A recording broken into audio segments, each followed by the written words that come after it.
La solidarité et l'aide aux plus démunis au cœur de ce magazine. À Lyon, nous rencontrerons les bénévoles de l'association Les Amis des Enfants du Monde, une ONG qui prépare une vente de jouets pour financer des projets dans les pays les plus défavorisés. Au Sénégal, nous découvrirons le travail d'une association catalane qui exporte des serres agricoles, du matériel qui permet de subvenir aux besoins alimentaires d'un orphelinat. Mais avant, revenons en France. Avec cette récolte solidaire en Bretagne, un maraîcher a offert plusieurs centaines de kilos de carottes au secours populaire. En botte ou en basket, main nue ou gantée, une trentaine de bénévoles travaillent la terre pour la bonne cause. Le principe est simple, ramasser des kilos de carottes laissées dans le champ par l'agriculteur, destinés au secours populaire. Cela s'appelle du glanage solidaire. Alors la particularité du glanage aussi, c'est qu'on n'a pas le droit d'utiliser d'outils. Une fois que les machines sont passées, on doit récupérer ce qui reste, mais on n'a pas le droit d'amener des pelles, des râteaux, des outils. On doit faire qu'avec nos mains. Les glaneurs sont chômeurs, bénéficiaires du RSA ou simples volontaires. L'équipe de rugby locale a même été mise à disposition. Ici, chacun sa raison de venir affronter la grisaille. Je suis en recherche d'emploi, donc ça me permet aussi de rencontrer du monde, de prendre l'air. C'est incroyable tout ce qu'on peut récupérer. Et en plus, quand on les redistribue aux associations locales d'aide alimentaire, c'est génial. Bonjour. Antoine Lenné, lui, n'a pas hésité une seconde. Il y a une bonne récolte. Ouais, super, merci les carottes aujourd'hui, c'est top. Ouais. Sa machine tire les carottes par les feuilles. Et certaines cassent, alors de toute façon, ce sont 10% des légumes qui restent au champ à chaque récolte. Celles qui restent seraient trop chères à ramasser et en trop mauvais état pour les vendre. Ici, il y a eu un bourrage et la roue a roulé dessus et a cassé le bout. Là. C'est pas vendable. En à peine 2 heures, les 350 kilos de carottes bio sont ramassés et envoyés à 10 km de là, au centre Malouin du Secours populaire. Justement, les fruits et légumes frais manquent souvent au rayon des associations d'aide alimentaire. Les produits les plus faciles, c'est le lait, la farine, le sucre. Ça, on en a pratiquement tout le temps. Voilà. Alors les carottes, c'est un plus pour varier les repas. On donne des produits du pays aux gens du pays. Le circuit court, hop, il est là. En 3 ans d'activité, les associations ont ramassé plus de 6 tonnes de fruits et légumes pour 50 familles autour de Saint-Malo. Aujourd'hui, elles cherchent à reproduire l'expérience partout en Bretagne. Direction l'Afrique à présent avec la mobilisation de Sénégal Solaire Soleil, une association catalane qui a installé des serres agricoles pour assurer la survie de 150 enfants dans un orphelinat situé à 2 heures de Dakar. Le sourire donne les enfants de la pouponnière de Mbour, structure d'accueil de l'ONG Vivre Ensemble, un lieu qui recueille gratuitement des enfants orphelins ou parfois rejetés par leur famille. La culture fait qu'il y a encore beaucoup de superstitions autour de l'enfant dont la maman décède et beaucoup de rejets familiaux pour les grossesses non désirées. Les grossesses, les jeunes filles qui attendent un bébé ne peuvent plus aller à l'école, donc voilà, et la famille, tout ça est très complexe.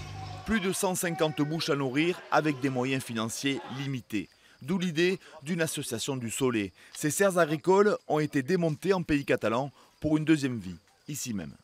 Et l'irrigation, est-ce qu'il fonctionne maintenant oui, ça correctement? Fonctionne bien. Le goutte à goutte. Ça fonctionne correctement. On a la pression. Bien sûr, on a la pression. Bon, c'est bien. Des fruits et légumes revendus au profit de l'ONG. La pouponnière a besoin de suffisance auto-alimentaire. Elle a besoin de générer aussi de l'économie financière pour pouvoir subvenir aux soins des bébés. Et c'était une idée qui était assez cohérente puisqu'on a un savoir-faire qu'on a mis ici en place et ça permet justement d'alimenter ces enfants qui en ont tant besoin. Pendant l'hivernage, évidemment avec toutes les pluies, plus personne ne cultive. Nous sommes les seuls sur ce territoire à l'heure actuelle à pouvoir encore produire des légumes régulièrement pendant ces périodes-là. Des agriculteurs sénégalais formés grâce à l'association catalane et dont les récoltes permettent une alimentation de qualité pour les enfants de la pouponnière. Quand un enfant ne mange pas bien pendant sa première année de vie, au niveau de ses neurones, il n'y a pas un bon développement. Alors que quand on en a en serre, on fait une bonne salade de tomates avec de la salade verte. On leur fait goûter à d'autres choses, quoi, des choses auxquelles ils n'ont pas accès sinon dans leur quotidien. Des serres de l'espoir pour ces enfants sénégalais. L'association du Soleil espère même en doubler la surface dans les prochaines années. Autre initiative à destination des enfants défavorisés. À Oulin, près de Lyon, l'association Les Amis des Enfants du Monde organise ce week-end sa traditionnelle foire aux jouets.